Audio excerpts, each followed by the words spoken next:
Welcome to the Slop Farm. Enjoy the video. You start by powering on the scanner and your phone.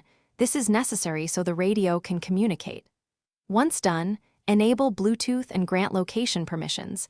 Many OSes require them for BLE scans. Open the scanner app and verify firmware or app updates. Outdated firmware can block features. Now select BLE scanning mode and choose an adapter if prompted. You're initiating the scan pipeline, so subsequent steps get valid data rather than errors or missing devices. You initiate the active scan and observe advertising packets streaming in. RSSI tells you proximity while names and service UUIDs reveal device type. Then apply filters, set a UUID list or MAC prefix to focus results and reduce noise. If you need more detail, switch to active scanning so devices reply with scan response packets. This yields the full payload. Also, adjust the RSSI threshold and scan interval for stability.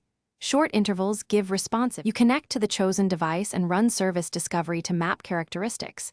This is how you read or write specific data. Once connected, sample characteristics and log timestamps, RSSI, and raw payloads so you can analyze trends later. When finished, export session data as CSV or JSON and label devices for future runs. If scanning fails, one key troubleshooting tip: toggle Bluetooth and restart the scanner app. This clears stale state and often restores discovery. Thanks for watching. Consider subscribing if we helped you today.